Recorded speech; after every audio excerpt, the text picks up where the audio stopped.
श्री सीताराम हर हर महादेव।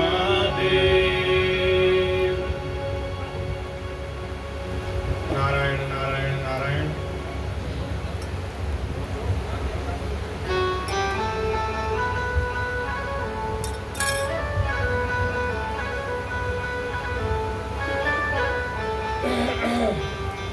ज्ञान की वल्लभा श्री सीताराम।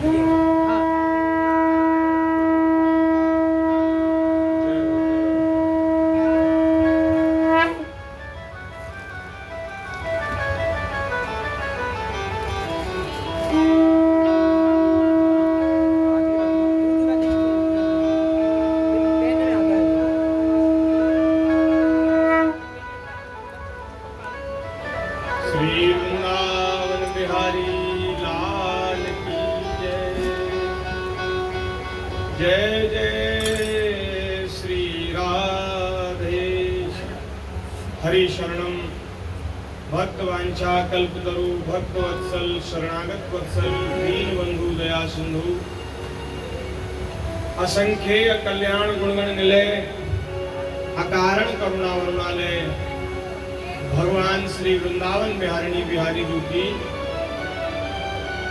महती कृपा करुणा से हम सभी को श्रीमद् भागवत जी की मंगलमयी रसमयी चर्चा कहने सुनने का अवसर प्राप्त हो रहा है।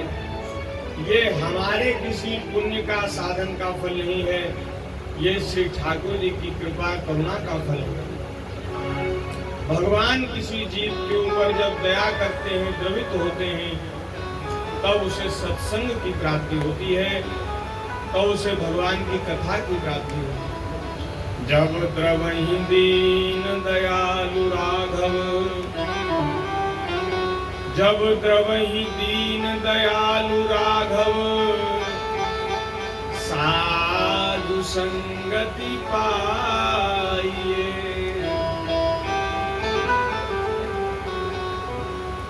बड़ा महाराज सुंदर समय है ये। अधिक पुरुषोत्तम मास, श्रावण का महीना, उसमें भगवान की चर्चा कहने सुनने का सुख हम सबको प्राप्त हो रहा है।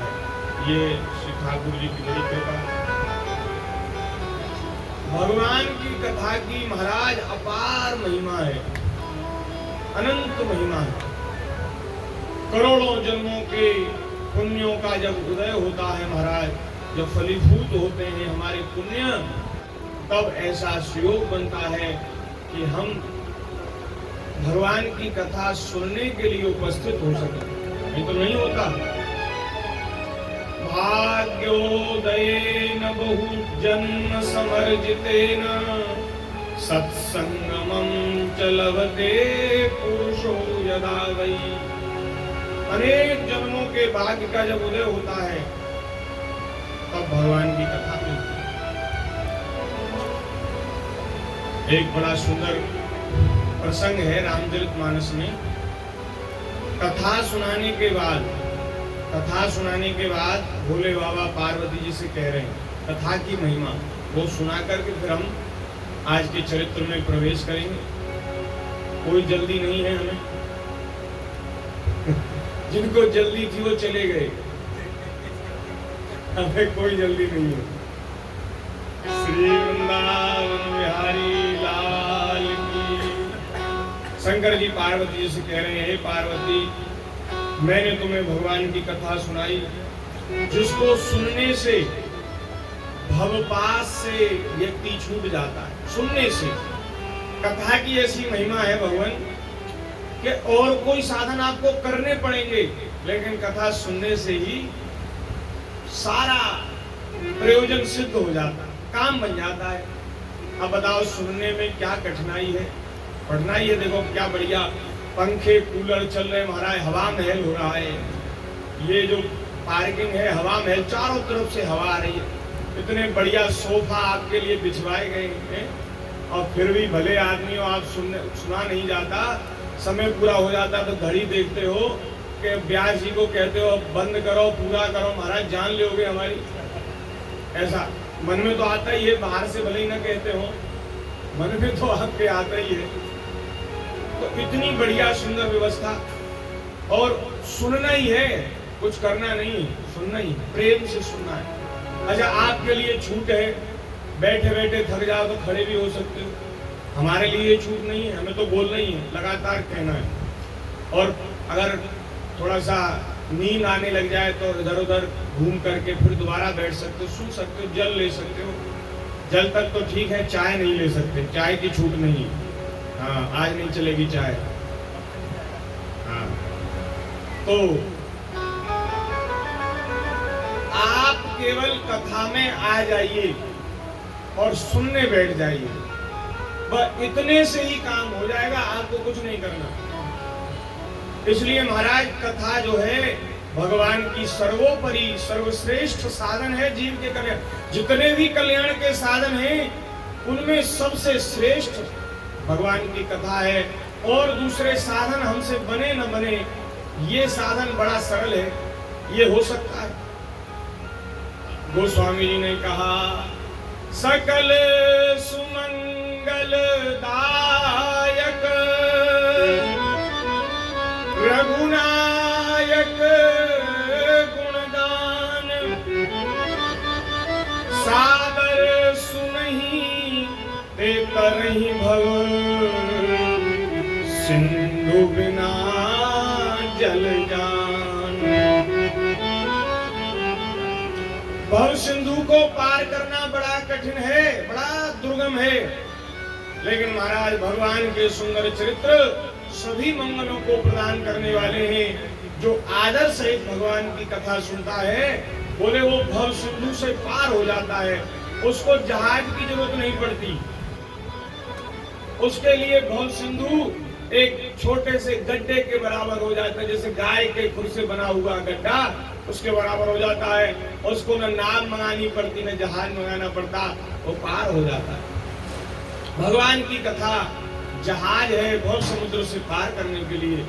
जहाज में कोई बैठ जाए तो फिर ये नहीं देखा जाता है कैसा है, अपात्र है, कुपात्र है, पार जाने के योग्य है कि नहीं। जहाज चल देता है तो उसको मंजिल मिल ही जाती है। नींद आ जाए ना, नींद जहाज में कोई साधन नहीं करता, नींद भी आ जाए तो भी उसको बाहर नहीं निकाला जाता कि भाई सो गए तुम नहीं जा सकते, सो जाओ तो भी पार हो जाओगे। ऐसी भगवान की कथा, इसमें कुछ न करो, केवल सुनो, सुनने से ही लाभ हो जाएगा, कल्याण हो जाएगा। और आगे और हम कुछ कहने वाले हैं, ध्यान से सुनो, सावधान होकर के सुनो। शंकर जी कह रहे हैं भगवान की कथा सुनते ही भव पास से छूट जाता है मनुष्य। और जो अपने शरणागतों के लिए कल्प वृक्ष के समान हैं, ऐसे भगवान श्री हरि, श्री कृष्ण, श्री राम, उनमें मनुष्य की प्रीति हो जाती, भक्ति हो जाती कथा सुनते सुनते। कथा से ही, कथा सुनकर ही भगवान में प्रीति होगी, और कोई दूसरा साधन नहीं है। अगर हो तो आप हमें बता दो, अगर कोई साधन आपको मालूम हो तो आप हमें बता दो। केवल कथा सुनने से ही ठाकुर जी में प्रीति होगी, और कोई दूसरा साधन नहीं है। और शंकर भगवान कह रहे हैं भैया, मन क्रम वचन से जो मनुष्य पाप कर्म करता है अथवा बन जाते हैं जाने अनजाने, बोले वे सब भगवान की कथा से नष्ट हो जाते हैं। जो मन लगाकर कथा सुन, ऐसे नहीं बिना मन से नहीं, हाँ, जो मन लगाकर कानों से कथा सुनते हैं उनके सारे पाप नष्ट हो जाते हैं। मन क्रम वचन जनित अघ जाई, सुनहि जे कथा श्रवण मन लाई। मन लगाकर जो सुनते। और बड़ी सुंदर बात शंकर जी कह रहे हैं, हे पार्वती, मनुष्य तीर्थ करता है, योग वैराग्य ज्ञान का आश्रय लेता है, नाना प्रकार के कर्म करता है, धर्म करता है, व्रत करता है, दान कर। ध्यान से सुनिए आप, बड़ी अच्छी बात है। और जो कोई पीछे से आगे आया करे तो उसकी ओर न देखा करो, कथा में ध्यान लगाया करो, कौन आ रहा है कौन जा रहा है, नहीं कुछ नहीं देखना, कथा में मन लगाओ। वैसे तो पीछे वालों को आगे आना ही नहीं चाहिए, जो पीछे आए हैं उनको पीछे बैठ जाना चाहिए, और जो लाए हैं वो बाद में चढ़ा दो, बाद में। और वैसे तो देखो हम सच्ची बात बतावे ना, कुछ लाने की जरूरत नहीं है, कुछ लाने की जरूरत। आप लाओ तो श्रद्धा लाओ, मन में प्रेम भर के लाओ, भाव भर के लाओ और मन से सुनो, और कुछ लाने की जरूरत नहीं। हम केवल व्यवहार में ही लगे रह जाते हैं। हाँ, व्यवहार में लगे रह जाते हैं, ये लेके जाना वो लेके जाना, और वो प्रसाद उसको देना इसको देना, कथा से वंचित रह जाते हैं। तो इसलिए व्यवहार में ज्यादा मत उलझो, कुछ मत लाओ। ऐसा है, कथा वक्ताओं ने एक समाज में भ्रांति फैला दी है कि भाई कुछ तो लेके आना चाहिए कथा में। ऐसी बात नहीं है, कुछ नहीं लेके आना चाहिए, बस कथा सुनने के लिए आओ तो श्रद्धा लेकर आओ, अपना मन लेकर आओ, मन को बाहर छोड़कर मत आओ। लोग क्या करते हैं, मन तो बाहर छोड़ देते हैं, जहां कथा पांडाल है मन उसके बाहर रहता है, घर के कामों में लगा रहता है, यहाँ वहां लगा रहता है, कथा में नहीं लाते, और चीजें लाते। और चीजें लाने से क्या लाभ होगा भैया? मन लेकर आओ, श्रद्धा लेकर आओ, भाव लेकर आओ, और कोई आवश्यकता नहीं। विश्वंभर भगवान का नाम है, सबका काम भगवान चलाते हैं, सबका भरण पोषण भगवान करते हैं, कर रहे हैं, आगे भी करेंगे। भगवान की दया से सब कुछ होता है। तो भैया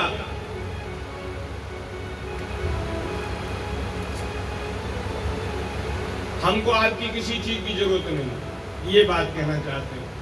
बस आप श्रद्धा पूर्वक सुनो, लेकिन जब आप सुनते नहीं ना तो हमें खराब लगता है।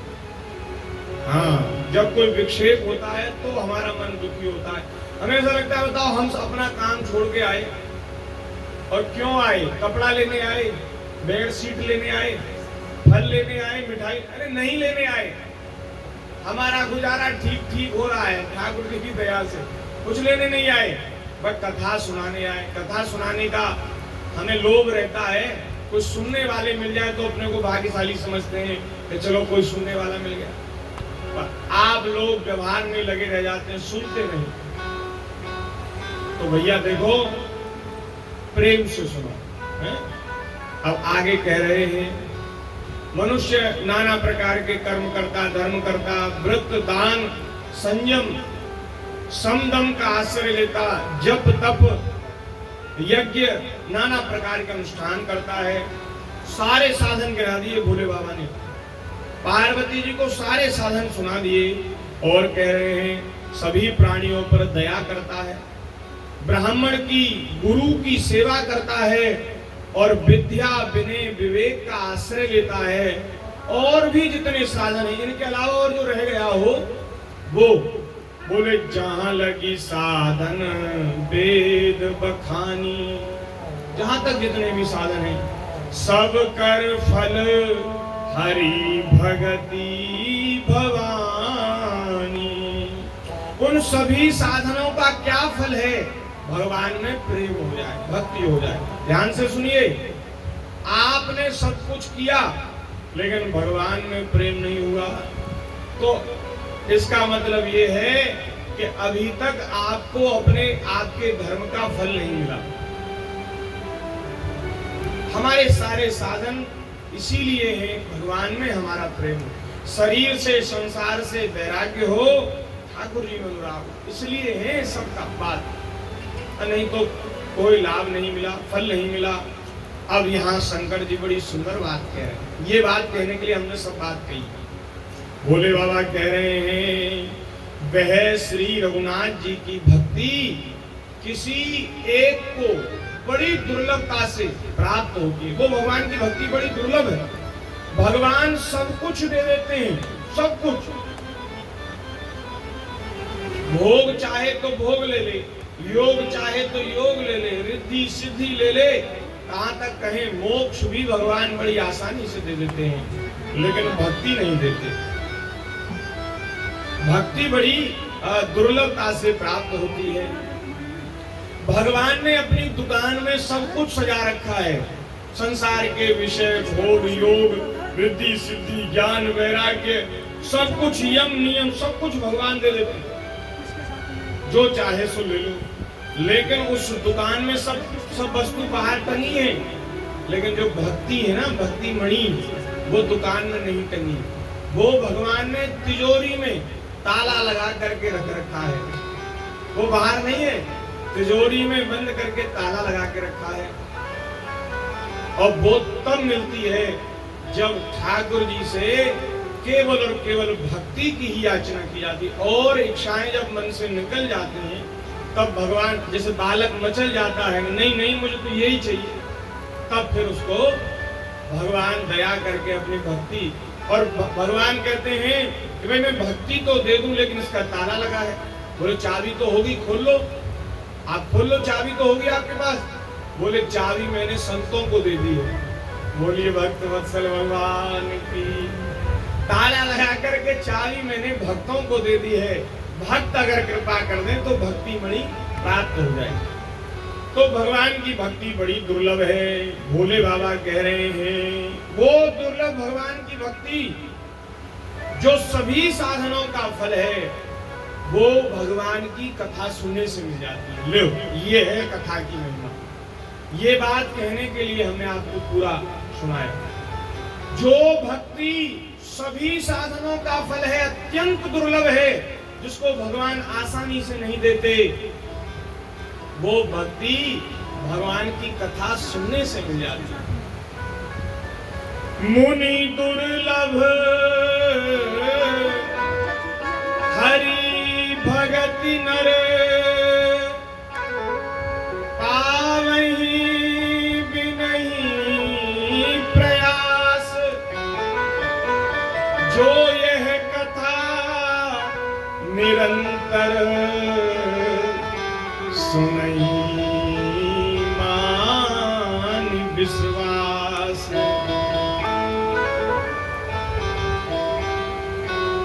जे यह कथा निरंतर सुनहि मान विश्वास। जो इस कथा को विश्वास करके श्रद्धा से जो निरंतर सुनता है, उसको भगवान की भक्ति मिल जाती है। लेकिन हम लोग बड़े अभागे हैं, बड़े भाग्यहीन हैं। इतनी महिमा में भगवान की कथा, उसमें हम लोगों का प्रेम नहीं, श्रद्धा नहीं, अनुराग नहीं।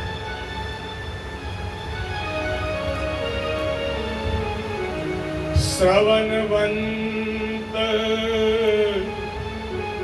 अस को जग माही,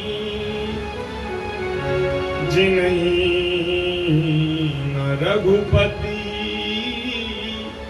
कथा सुहाई। ऐसा कौन कान वाला दुनिया में है जिसको भगवान के मधुराति मधुर, अत्यंत उदार भगवान के चरित्र नहीं सुहाते, नहीं अच्छे लगते? ऐसा कोई है? बोले अगर भगवान की कथा अच्छी नहीं लगती, इसका मतलब यह है कि आपके कान नहीं है, बहरे हो, बहरे, सुनाई नहीं। अगर कान होते तो अच्छा लगना ही चाहिए था। अच्छी नहीं लगी तो आपके कान, आपने सुना ही नहीं। संसार की सब बात सुनने के लिए हम लोग बड़े सावधान रहते हैं। कहीं दूर कोई बातचीत हो रही हो ना, महाराज यहीं से कान लगा देते हैं, और वो दूर जो चार लोग बात कर रहे हैं उनकी बात को सुनने का प्रयास करते सुन लेते हैं, लेकिन कथा सुनते समय बहरे बन जाते हैं, सुनते ही नहीं। श्रवणवंत अस को जग माही, जाहि न रघुपति चरित सुहाई। भगवान की कथा इतनी सुंदर, मधुर, उदार है कि वो सबको प्रिय लगती है। ते जड़ जीव निजात्मक घाती, जिन्हीं न रघुपति कथा सुहाती। जिनको भगवान की ऐसी कथा नहीं अच्छी लगती, बोले वे लोग जड़ हैं, जड़ माने मूर्ख हैं, वे भाग्यहीन हैं, वे तो महाराज अपनी आत्मा का ही हनन करने वाले हैं, आत्महत्यारे हैं।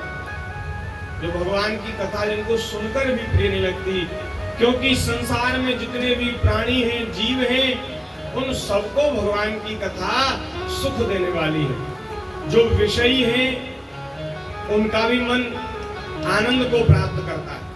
देखो, हम सब लोग संसार में लगे, जब कभी हम सत्संग में बैठते हैं तो संसार में लगा हुआ हमारा मन जो निरंतर अवसादग्रस्त रहता है, दुखी रहता है, शोकाकुल रहता है, व्याकुल रहता है, वह मन जब भगवान की कथा में संतों की वाणियां सुनता है, सत्संग सुनता है, उसको भी विश्राम मिलता है।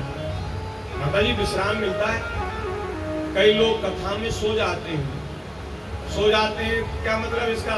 उनको विश्राम मिला, शांति मिली, तभी तो सो गए, नहीं तो सोने के लिए दवाई लेनी पड़ती है लोगों को। जो लोग दवाई से सोते हैं ना, वो लोगों को कथा में नींद आ जाती है। इसका मतलब है विश्राम देने वाली, उनको विश्राम मिला, सुख मिला। आप भगवान का नाम जपने लगो तो नींद आती है, विश्राम मिलता है। उस समय विश्राम आता है तो नींद आती है, नहीं तो लोगों को नींद नहीं आती। आजकल तो बड़ी बीमारी चली है, बच्चों को, लड़कों को, लड़कियों को नींद नहीं आती, वो मोबाइल में लगे रहते हैं, रात भर 3 बजे 4 बजे फिर सोते हैं, फिर सवेरे 11-12, जब 11-12 बजे जगेंगे तो फिर तो रात में तो नींद आनी नहीं, कैसे आएगी? इसलिए भैया समय से सो और समय से जगो। अगर समय से सो नहीं सकते ना तो समय से जगने का नियम बनाओ। जब आप समय से जगोगे तो अपने आप नींद आएगी। अभी आप बता रहे थे कि सवेरे से शाम तक लगे रहते हैं, पूरा दिन बीत जाता है, और जब 10 बजे 11 बजे अपने आसन पर जाते हैं तो सोते ही नींद आती है, लेटते ही नींद आ जाती है, और फिर सीधी आंख सवेरे खुलती है। तो जब ज्यादा परिश्रम किया जाता है शरीर से तो फिर नींद भी अच्छी आती है। तो विश्राम देने वाली भगवान की कथा। और महाराज, जो भव समुद्र से पार पाना चाहते हैं उनके लिए तो जहाज है भगवान की कथा। उनको तो अत्यंत प्रिय लगती है भगवान की कथा। उनका तो कथा को छोड़कर कोई आश्रय ही नहीं है। और जो महाराज सिद्ध हैं, महामुनि हैं, वे भी भगवान के गुण निरंतर सुनते हैं। शंकर जी सुनते हैं ना। शंकर जी को क्या मोक्ष की इच्छा है? अरे वो मोक्ष देने वाले हैं, मोक्ष के दाता हैं। वो सुनते हैं। क्यों सुनते हैं? क्योंकि भैया कथा सुनते सुनते जो तृप्त हो गया उसने तो कथा सुनी ही नहीं। कथा सुनने के बाद सुनने की लालसा, सुनने की प्यास और जागनी चाहिए, तब तो आपने कथा सुनी, नहीं तो कथा नहीं सुनी। रामचरित जे सुनत अगाही, रामचरित जे सुनत अगाही, रस विशेष जाना तिन नाही, रस विशेष जाना तन।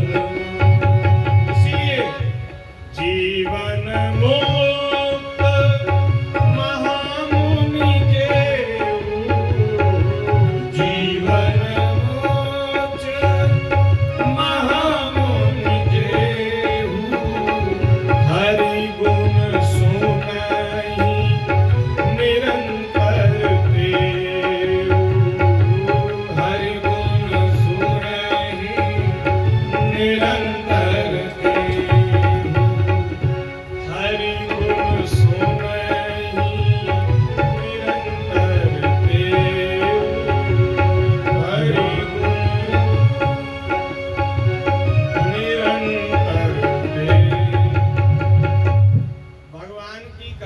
सुनकर तृप्त नहीं हुआ जाता। ये कथा सुनने की लालसा और जगा देती है, प्यास बढ़ा देती है। अगर 2 घंटे 3 घंटे कथा सुनने के बाद फिर आप समय देखने लगे, अरे टाइम तो हो गया, व्यास जी कहाँ तक खींचेंगे, कहाँ तक करेंगे, तो इसका मतलब है अभी आपने मन से नहीं सुनी। सुना तो सही, इसका भी लाभ होगा, ऐसा नहीं है निष्फल होगी, लाभ होगा। भगवान कभी कृपा करेंगे तो इस सत्संग का फल भी हमें देंगे, भगवान के चरणों में प्रीति होगी।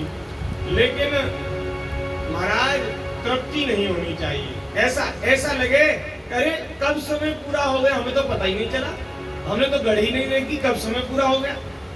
अरे और अभी कहते रहे, और अभी कहते, हम सुनते रहे। सुनना महाराज, सुनना तो हमें परीक्षित जी से सीखना चाहिए। सुखदेव जी परीक्षित जी को कथा सुना रहे ना, तो कथा सुनते सुनते बीच बीच में प्रश्न करते हैं, बोले महाराज आप जल्दी जल्दी मत सुनाओ, धीरे धीरे सुनाओ। हाँ, वो कहते हैं इस विषय को आप और खोल करके सुनाओ, विस्तार से सुनाओ। बोले परीक्षित क्या तुम्हें भूख प्यास नहीं लगती, अरे तुमने कुछ नहीं खाया पिया। बोले महाराज ये जो आपके मुख से कथामृत की धारा बह रही है, इसको पी पी कर मैं तृप्त हो गया हूं, मुझे और किसी पदार्थ की लालसा नहीं, इच्छा नहीं। ऐसी श्रवण की ऐसी इच्छा होनी चाहिए मुझे। बोले आप तो भगवान के मधुरात मधुर चरित्र सुनाओ, आपके मुखारविंद से भगवान की मधुर मधुर लीलाएं मैं सुनाऊं, तृप्ति नहीं होती, आप हमें विस्तार से कथा सुनाओ। सुखदेव जी बोले भैया तेरे जैसा श्रोता पाकर आज मैं धन्य हो गया। ऐसा कोई श्रोता होता है ना तो फिर वक्ता भी वैसे ही आते सुनाने के लिए। परीक्षित जी अधिकारी हैं, परम अधिकारी हैं, तो उनको सुनाने भी फिर सुखदेव जी महाराज पधारेंगे। अब परीक्षित जी ने जब सुखदेव जी ने पूरा कर लिया, बोले अब भैया ये जो ग्रंथ था पुराण था पूरा हो गया, अब भैया हम चले, हमें आज्ञा दो, हमें जाने का स्वीकृति दो। तो जैसे ही परीक्षित जी ने सुना कि अब कथा तो पूरी हो गई, अब ये गुरु जी चले जाएंगे, सुखदेव जी चले जाएंगे, और महाराज कथा का वियोग नहीं सहन कर पाए, कथा के बिना कैसे जीवित रहेंगे। अभी तक्षक डसने नहीं आया, और जैसे ही सुखदेव जी ने कथा बंद करी, सुखदेव जी गए हैं, उसी के साथ परीक्षित जी ने अपने शरीर का त्याग कर दिया।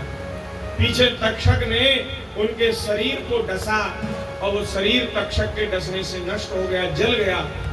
वो सब लीला हुई, लेकिन परीक्षित जी ने तो कथा के वियोग में अपने प्राणों को विसर्जित कर दिया। अरे भाई ऐसी इच्छा, ऐसी लालसा हमारी नहीं जगी तो कोई बात नहीं, कम से कम थोड़ी लालसा तो जगाने हैं, थोड़ी लालसा तो जगानी चाहिए। अब महाराज अब हमारा क्या है, हम अपने उसमें नहीं रहते, होश में नहीं रहते, कहते कहते ज्यादा आगे बढ़ जाते हैं, विस्तार हो जाता है। हाँ, और महाराज ऐसे ही सुनते हैं, जब हम गुरुदेव भगवान की कथा या कहीं भी सुनने जाते हैं तो हम ऐसा विचार करते हैं कि चाहे कितने भी बजे तक कथा चले, जब तक सुनाने वाले बैठे तब तक हम बैठे। कोई कितना भी जरूरी काम बिगड़े तो बिगड़ जाए, आग लगे, प्रलय हो जाए, क्या है, एक ना एक दिन सब नष्ट होना है, सब जल जाएगा, सब पानी पानी हो जाएगा, प्रलय हो जाएगा, क्या होगा, लेकिन कथा से वंचित न रहने चाहिए। हमारे गुरुदेव भगवान जिन्होंने हमारे ऊपर कृपा करी, जिनके हम चेला हैं, महाराज जी भी हमारे ऐसे ही वक्ता हैं। एक बार भैया कथा का समय था 3 से 7 और श्री कृष्ण जन्म की कथा होनी थी। 3 बजे 3:30 बजे महाराज जी थोड़ा सा विलंब से आते हैं, महाराज जी का भी ऐसे ही अभ्यास है। तो 3:30 बजे कथा शुरू हुई, कितने बजे तक चली?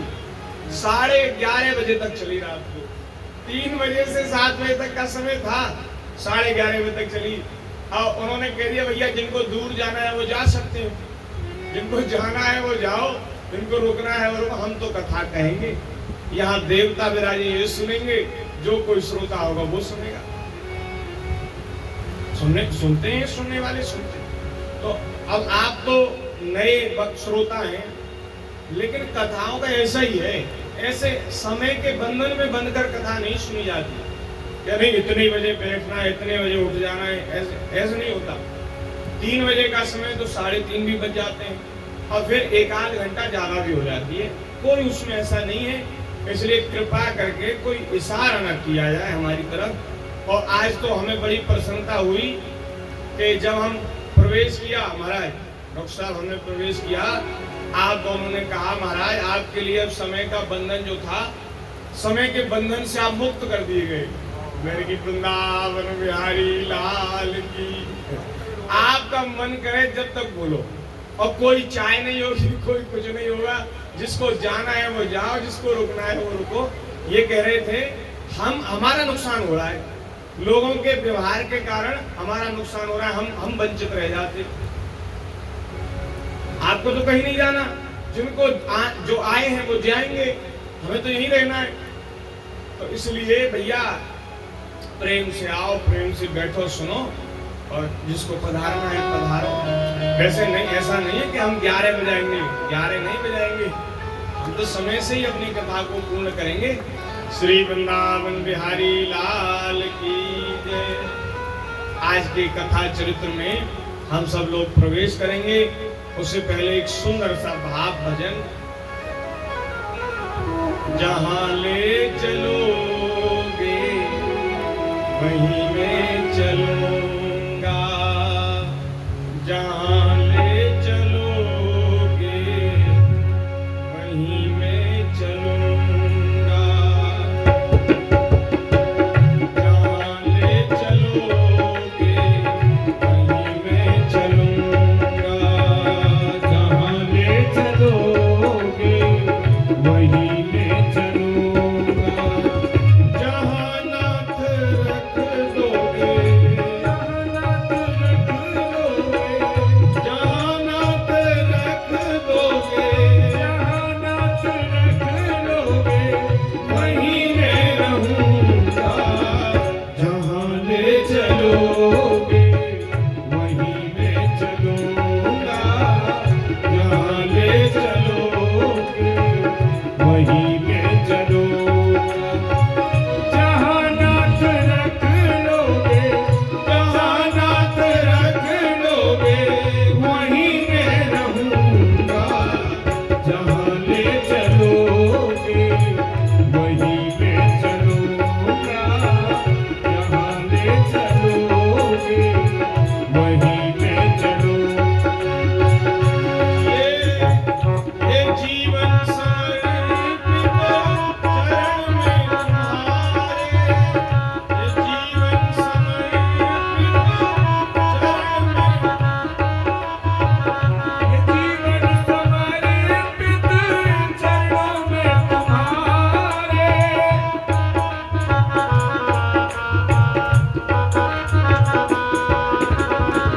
ये जीवन समर्पित चरण में,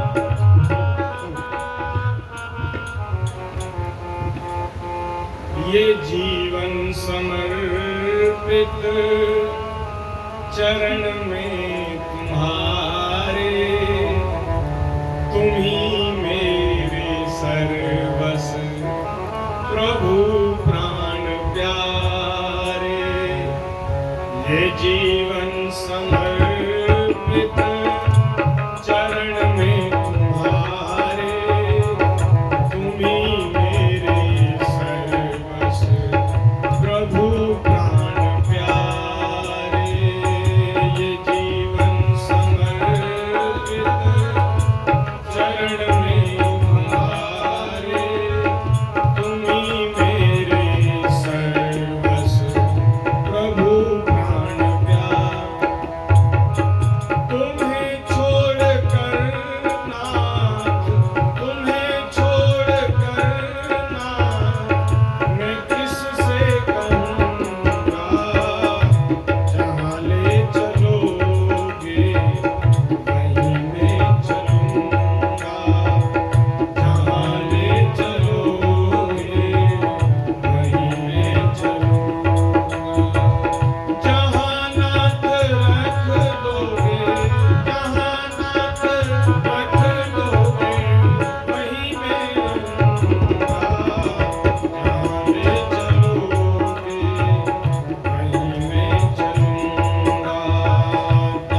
चलूंगा, जिस ओर जिस प्रवाह में बहा दोगे।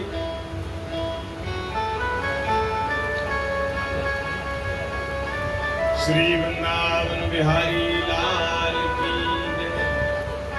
श्रीमद् भागवत जी की ये सप्ताह कथा आज अपने छठे दिन में प्रवेश कर चुकी है। उस समय हम पूर्व चरित्र का स्मरण करें। कल भगवान श्री कृष्ण ने श्री गिरिराज जी का पूजन कराया। ब्रज में इंद्र यज्ञ की तैयारी हो रही थी। उसमें भगवान ने कहा कि हम ब्रजवासियों के देवता तो गिरिराज जी, तो इसलिए हम सब ब्रजवासियों को गिरिराज जी को पूजन करना चाहिए। सब ब्रजवासी ने कही, लाला तेरा गिरिराज जी कोई विशेष है? अरे हमारे पूर्वज इंद्र की पूजा करते आए, हमने सदैव जीवन भर इंद्र की पूजा करी है। इंद्र हमारे देवता हैं। वो पृथ्वी पे जल वर्षा में और वह जलते फिर पृथ्वी हरी भरी है जाए, वह हरी भरी घास को चर के हमारी गाय जीवन धारण करें। और जब गाय सुखी रहे, आनंदित रहे, तो गाय को दूध दही घी हम सबको प्राप्त हो। तो इंद्र हमारे देवता हैं, उनको पूजा हमें करनी चाहिए। तब ठाकुर जी ने कही, बाबा आप बड़े भोले हैं। अरे देखो बड़ी सुंदर बात, भगवान कह रहे हैं संसार में सभी प्राणी अपने किए हुए कर्म को ही भोग रहे हैं। जो हम लोगों ने पहले कर्म किए, जो बोया है उसी को काट रहे हैं, उसी को खा रहे हैं। एक कहावत बड़ी प्रसिद्ध है कि बोए पेड़ बबूर के तो आम कहाते हो। जब खेत में आपने बबूर बो दी है तो वहां कांटे ही उत्पन्न होंगे, वहां आम नहीं लगेंगे। इसलिए यदि आपको आम खाने हैं तो आम के पेड़ लगाओ। हाँ, और पर्यावरण की सुरक्षा के लिए भी पेड़ लगाओ। आजकल बड़ा प्रदूषण बढ़ गया है। हाँ, आपका दिल्ली तो महाराज बहुत प्रदूषित है। तो हमारा वातावरण पर्यावरण भी अच्छा हो, सुरक्षित हो, इसलिए भी पेड़ लगाना चाहिए। और पेड़ लगाने से ही फल की प्राप्ति होगी। इसलिए हम तो ये कह रहे थे कि अच्छे कर्म करोगे तो आपको अच्छा फल मिलेगा, और भैया बुरे करोगे तो फिर सावधान हो जाना, बच नहीं सकते। किसी का आशीर्वाद, किसी की कृपा, किसी भी देवता का पूजा पाठ आपको बचा नहीं सकता। फिर लोग दुखी होते हैं, महाराज ये देवता नाराज चल रहे हैं, इन देवता ने ऐसा कर दिया, इन देवता ने ऐसा कर दिया। आज तो हमारे पास फोन आया कि किसी ने हमारे पास ऊपर कुछ करा दिया, किसी ने कुछ हमारे ऊपर करा दिया। हम सब लोग परेशान, मैं मन में तो सोच रहा था किसी ने नहीं कराया, तुम्हारे खुद के ही कर्म है जो तुम्हें दुख दे रहे हैं। पर मैंने कही नहीं किसी को बुरा लग जाए, लेकिन मंच से कह सकते हैं। ये किसी एक व्यक्ति के लिए नहीं है, ये सब के लिए। काऊ न को सुख दुख कर दाता, निज कृत कर्म भोग सब भ्राता। हम सब लोग अपने ही कर्म को भोग रहे हैं भैया। कोई देवता ना हमारा कुछ बिगाड़ेगा न कुछ बनाएगा। हम अपने ही कर्म से सुखी होते, अपने कर्म से दुखी होते। इसलिए हम लोगों को सावधानी पूर्वक सत्कर्म करने चाहिए, अच्छे कर्म करने चाहिए। 4 वेद 6 शास्त्र में बात लिखी है दोए, सुख देवे सुख होत है, दुख देवे दुख होए। किसी को सुख दोगे तो सुख मिलेगा, और किसी को दुख दोगे तो दुख मिलेगा। ये बात भगवान ने कहा, पिताजी जीव अपने कर्म से ही सुख दुख पाता। इसमें इंद्र कहां से आ गया? इंद्र क्या करता है? बोले इंद्र मेघों का देवता। अरे बोले महाराज ये सब सृष्टि जो है भगवान के चलाई चल रही है, आप निर्भय हो जाइए, मेरी बात मानिए, गिरिराज जी का पूजन करिए। गिरिराज बाबा प्रसन्न है कि हम सबन को दर्शन देंगे, और मेरा ऐसा विश्वास है कि श्रद्धा से भाव से यदि गिरिराज जी को पूजन किया जाएगा तो गिरिराज जी प्रत्यक्ष प्रकट है कि हमारे पूजन को स्वीकार करेंगे। ठाकुर जी ने अच्छा लाला तेरो देवता प्रकट है जाएगा, बोले हाँ आप चलो। तो सब ब्रजवासी ने भगवान की बात मान के श्री गिरिराज जी के पूजन की तैयारी करी है और सब तैयारी करके गिरिराज जी पहुंचे, गिरिराज जी का पूजन किया है, गिरिराज जी की परिक्रमा की है, दूध से जल से स्नान कराया है, भोग लगाया। कल कैसा सुंदर 56 भोग का महाराज भोग लगाया गया, जो नहीं आए वो तो वंचित रह गए। अब क्या है, अब पछताए होत क्या चिड़िया चुके थे, जो आया सो पा गया, और जो नहीं आए वो तो वंचित रह गए। और मत आओ और रेस्ट करो। तो महाराज भगवान की दया से गिरिराज जी का पूजन हुआ और भोग लगाया गया।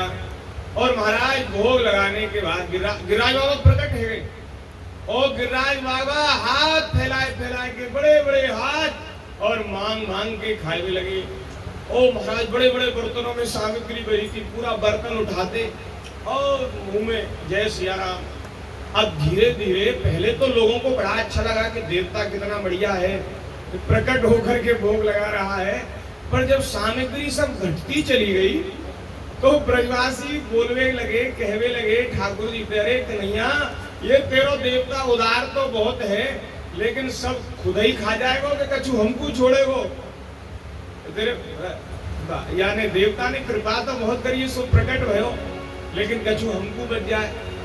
ठाकुर जी ने कही तुम चिंतित मत हो कि गिरिराज बाबा जो पांगे बातें दुगनी चौगनी सब वस्तु है जाएगी। ऐसे ही भयो, कोई चीज घटी नहीं, सब बढ़ गई।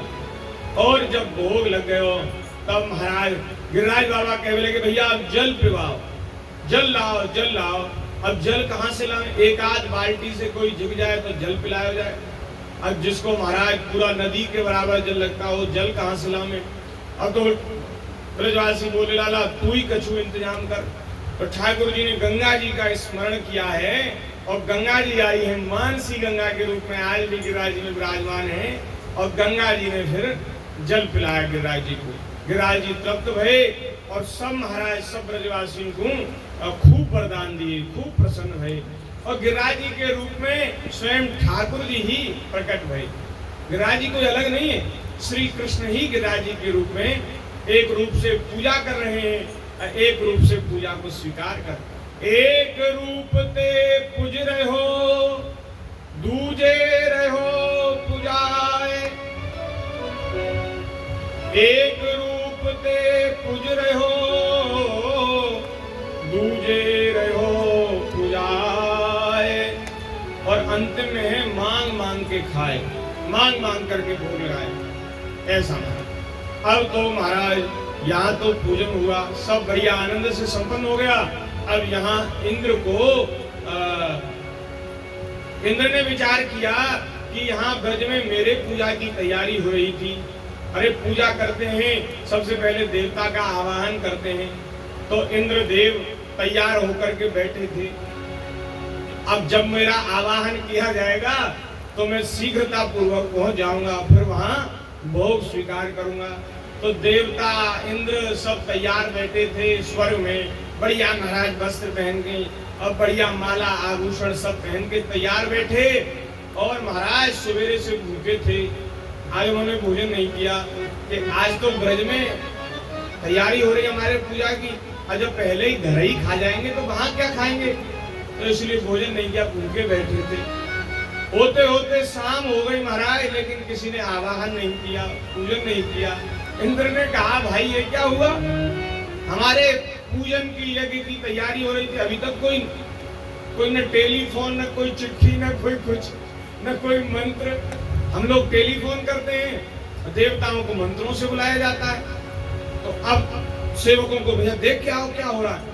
अब जब महाराज सेवक ब्रज में आए, उन्होंने देखा कि यहाँ तो जो सामग्री इंद्र की पूजा के लिए बनी थी वो सब सामग्री तो गिरिराज जी को अर्पित कर दी गई और उसको ब्रजवासी फिर प्रसाद के रूप में पा रहे हैं। और तो वो महाराज बड़े क्रोधित हुए। देवताओं इंद्र के जो सेवक थे अब वो भाग करके गए इंद्र के पास, बोले महाराज अनर्थ हो गया। क्या हो गया? बोले आपकी पूजा नहीं हो रही है ब्रज में, आप तो भूखे ही रह गए, और वहां तो गिरिराज देवता की पूजा। बोले कौन है ऐसा दुस्साहसी जिसने मेरी पूजा बंद करवाई? अरे वो नंद गोप का लड़का है, उसको कृष्ण कृष्ण कहते हैं। अच्छा, वो बड़ा उद्दंड हो रहा है। जब भगवान का जन्म हुआ तो ये इंद्र और सब देवता, ब्रह्मा जी भी भगवान का दर्शन करने के लिए आए थे और स्तुति करके गए थे। फिर जन्मोत्सव मनाया गया, उस जन्मोत्सव का आनंद लिया गया। लेकिन महाराज देखो, ऐश्वर्य का मद ऐसा है, प्रभुता का मद ऐसा है, आदमी सब कुछ भूल जाता है। संकट के समय में किसी ने हमारी सहायता करी, किसी ने हमारे ऊपर उपकार किया, जब आदमी थोड़े प्रभाव में आता है ना, सब भूल जाता है। आदमी को आदमी कहने में उसको संकोच लगता है, शर्म लगती है। अब भगवान है, साक्षात प्रभु है, अनंत कोटि ब्रह्मांड नायक है, लेकिन भूल गया इंद्र। और उसने कहा ये श्री कृष्ण जो है ये बड़ा उद्दंड है, इसको मैं दंड दूंगा। और क्रोधित होकर उसने सांवर्तक मेघों को आज्ञा दी है कि जाओ ब्रज को जड़ मूल से खोद कर बहा दो, इतना जल बरसाओ कि पूरा ब्रज पानी पानी हो जाए, खो जाए, बाढ़ आ जाए। अब वो मेघ, प्रलय कालीन मेघ आए और ये हाथी की जो सूंड होती है इतनी बड़ी, इतनी मोटी मोटी जल की धाराएं बरसाने लगी, बड़ा जोर का जल। अब आप सोचिए, इतनी मोटी धारा से यदि जल आएगा नीचे तो कितने गड्ढे हो जाएंगे धरती में। और महाराज एक दो दिन नहीं, 7 दिन 7 रात्रि तक जल बरसाया। अब जैसे ही ब्रज में जोरदार जल बरसने लगा, आंधी तूफान आए, तो ब्रजवासी भगवान की शरण में आए। ब्रजवासियों ने कहा देखो ये प्रत्यक्ष इंद्र का कोप है, प्रत्यक्ष, इसमें कोई ये नहीं है कि क्या हुआ, हमने इंद्र की पूजा नहीं की इसलिए इंद्र क्रोधित हो गया है, उसने हमारे ऊपर क्रोध किया, कोप किया। अब महाराज अब हम कैसे बचेंगे? हे श्री कृष्ण, नंद बाबा आदि जो बड़े बूढ़े हैं वे भगवान के प्रभाव को जानते हैं, बड़ी बड़ी विपत्तियों से भगवान ने रक्षा की है, इसलिए उन्होंने कहा भैया श्री कृष्ण हम सब अब तेरी ही शरण में हैं, अब तू ही हमारी रक्षा कर। तब श्री ठाकुर जी ने विचार किया, तस्मान् मच्छरणं गोष्ठं मन्नाथं मत्परिग्रहं गोपाय स्वात्म योगेन सोयं मे व्रत आहितः। ये ब्रजवासी गोप गोपी गाय मेरी शरण में है, मेरे हैं, इसलिए इनकी रक्षा करने का भार मेरा है। और महाराज ऐसा विचार करके ठाकुर जी ने गिरिराज जी पर्वत को, श्री 7 कोष के गिरिराज जी को बाएं कर कमल से उठा लिया, उठा करके अपनी ये कनिष्ठिका उंगली पर धारण कर लिया। कैसे धारण किया? जैसे कोई बालक, वो बरसाती छत्ते होते हैं ना, बरसात में छत्ते, उन बरसाती छत्तों को उखाड़ लेते हैं, अपने ऊपर टांग लेते हैं, ऐसे भगवान ने गिरिराज जी को उठा लिया। बोलिए श्री गिरिराज धरण भगवान की जय। और श्री ठाकुर जी का एक नाम, नया नाम प्रकट हुआ। अरे नख पे गिरिवर लीनो धारी, नाम गिरधारी पायो है। नख पे गिरिवर लीनो धारी, नाम गिरधारी पायो है। नख पे गिरिवर लीनो धारी, नाम गिरधारी पायो है। नख पे गिरिवर लीनो धारी, नाम गिरधारी पायो है। नाम गिरधारी पायो है।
माध्यम से हमको सुना दिया गया। श्री वृंदावन बिहारी लाल की। और महाराज आगे श्री ठाकुर जी ने गिरिराज जी को धारण किया। अब सब महाराज ब्रजवासी बड़े आश्चर्यचकित है गए कि भैया शेर 2 शेर 10 शेर वजन कोई बालक उठा ले तब तो चलो कोई बात नहीं। और 7 साल के हैं ठाकुर जी हमारे, 7 साल के हमारे ठाकुर जी और 7 कोस के गिरिराज जी, और 7 दिन तक 7 रात्रि तक ठाकुर जी ने अपनी कनिष्ठिका पर धारण किया गिरिराज जी को। बड़ी ये आश्चर्यचकित करने वाली लीला है। बताओ कैसे धारण कर लिया। और गिरिराज जी इतने बड़े विशाल, भैया कोई एक पैसेरी माने 5 किलो की जो बांट होती है वजन, उसको भी इस उंगली से तो नहीं उठा सकता, पूरे हाथ से उठा ले, इससे नहीं उठा, 1 किलो भी नहीं उठाया जा सकता। अब भैया 1 किलो भी नहीं उठाया जा सकता। और लोग कहते हैं, क्या कहते हैं बाबूजी, लोग कहते हैं अरे ठाकुर जी ने तो इतने विवाह किए और रास रचाया, ये किया वो किया, और हमारे लिए लोग कहते हैं अरे तुम्हारे लिए तो बड़ा बुरा है। और एक गाना भी बना था, वो करे तो रास लीला और हम करें तो कैरेक्टर ढीला है। तो भैया उनसे हमारा विनम्र निवेदन है कि यदि 5 शेर वजन तुम अपनी कनिष्ठिका पे उठा सको, अच्छा चलो ज्यादा दिन 7 दिन 7 रात्रि तो बहुत है, आप 7 मिनट उठा के देख लो। अब भैया पैसेरी भी तो उठेगी नहीं, ठाकुर जी ने तो गिरिराज जी धारण किए, चलो भगवान की बराबरी में कर पाओ तो 5 किलो वजन तो उठा के दिखाओ, तब फिर ठाकुर जी की बरा। अच्छा तुम 5 किलो भी वजन तो तुमसे उठेगा नहीं। अब वो जो भगवान ने लीला करी वो करना चाहते हो, नाश हो जाएगा, नाश, नरक में भी जगह नहीं मिलेगी। भगवान अनंत सामर्थ्यवान है, अनंत शक्ति के स्वामी, अनंत सामर्थ्य है भगवान की। भगवान जो चाहे सो करे। गंगा जल में सब तरह का जल आता है, गंगा जी में सब तरह का जल रहता है, लेकिन गंगा जी को दोष नहीं लगता। अग्नि जो है सबको जला देती है, अग्नि दोषित नहीं होती, दूषित नहीं होती। सूर्य भगवान की किरणें सब जगह पड़ती हैं, जहाँ पवित्रता है वहां भी जाती है, अपवित्रता है वहां भी जाती है, सूर्य भगवान को दोष नहीं लगता। ऐसे भैया समर्थ को नहीं दोष उसाए, जो सामर्थ्यवान है उनको दोष नहीं है। भगवान अनंत सामर्थ्य के अधीश्वर हैं, अनंत कोटि ब्रह्मांड नायक शंकर जी के, ब्रह्मा जी के आराध्य हैं। वे कोई सामान्य मनुष्य हैं। अगर सामान्य मनुष्य हैं और तुम्हें उनकी ही बराबरी करनी है, उनकी लीलाओं का अनुकरण करना है तो करो ना, फिर गिरिराज जी को धारण कर लो उंगली पर। और चलो ये नहीं कर सकते तो कोई बात नहीं, पूतना ने भगवान को विष पिलाया, 2-4 बूंद विष की पी लो। ठाकुर जी 2 बार अग्नि पी गए, एक बार अग्नि न पी सको, एक जलता हुआ अंगार ही मुख में रख लो, और कुछ नहीं करेंगे, ये करेंगे जो भगवान ने रास लीला रचाई बोल वो करें। अरे भैया ऐसी चतुराई से काम नहीं बनेगा, नाश हो जाएगा। इसलिए बहुत सावधानी से भगवान श्री कृष्ण के जो चरित्र हैं उनका अनुकरण संभव ही नहीं, कोई कर सकता है। उन्होंने अगासुर को मार दिया, बकासुर को मार दिया, प्रलंबासुर को मार दिया, कंस को मार दिया, चाणूर मुष्टिक को मार दिया। ये सब लीलाएं 11 वर्ष तक की आयु में हुई। तुमने मारा कोई है? तुम किसी मार सकते राक्षस? अरे महाराज एक चींटी भी तो मरेगी नहीं। बात करते हो भगवान की लीलाओं का अनुकरण करेंगे, बड़ा पाप है, बड़ा दोष, नहीं करना चाहिए। भगवान है साक्षात प्रभु। तो गिरिराज जी को धारण किया ठाकुर जी ने। अब सब ब्रजवासी कहने लगे, लाला ये तो तेने एकदम कमाल कर दियो, ये तो तेरी अद्भुत लीला है। हम तुम्हें श्रद्धा तो रखते, लेकिन अब हमारी श्रद्धा और बढ़ गई। तो ये जो नंद बाबा सब पूरे गांव में कहते फिरे कि मेरो लाला कछु विशेष है, विशेष है, आज तो हमारी समझ में आ गई कि नंद को छोरा कछु विशेष है। पर देख भैया कोई कछु श्रम है रहे होगो तो ले अपनी अपनी लाठी सब हम लगा दें। तो सब ब्रजवासी गोपन ने, ठाकुर जी के सखान ने अपने अपने लठ गिरिराज जी पे लगा दिए। इनका ऐसा माधुर्य है, भगवान के प्रति ऐसा भाव है कि ठाकुर जी के ऐश्वर्य को कुछ समझते नहीं, ऐश्वर्य को नहीं समझते। अरे गिरिराज, ये गिरिराज को उठाने की लीला हो गई ना, तो उसके बाद ब्रज में कहते थे अरे तेने गिरिराज उठाया तो कहा हमारे तो लट्ठी लगेगा, हमें हमारी तो लट्ठियां लगी, तेने अकेले ने थोड़े ना गिरिराज उठा लियो। अरे तू नेक्सस छोरा, हाँ हम मानते हैं कि तेने खूब माखन खायो है, खूब दूध पियो है, बातें बल बढ़ गए, लेकिन इतना बल थोड़ी बढ़ गया, हमारे भी लट्ठी लगी। ठाकुर जी का ऐश्वर्य स्वीकार नहीं करते और भगवान से कहते कि भैया तेने कैसे गिरिराज उठायो। ठाकुर जी कहते कछु माखन को बल बढ़ो, कछु गोपन करी सहाय। भगवान भी स्वीकार करते हैं, अरे भैया सब तुम लोगों ने सब लाठी लगा रखी थी, उसी से तो गिरिराज उठा। मैं कहा, मैं दुर्बल कमजोर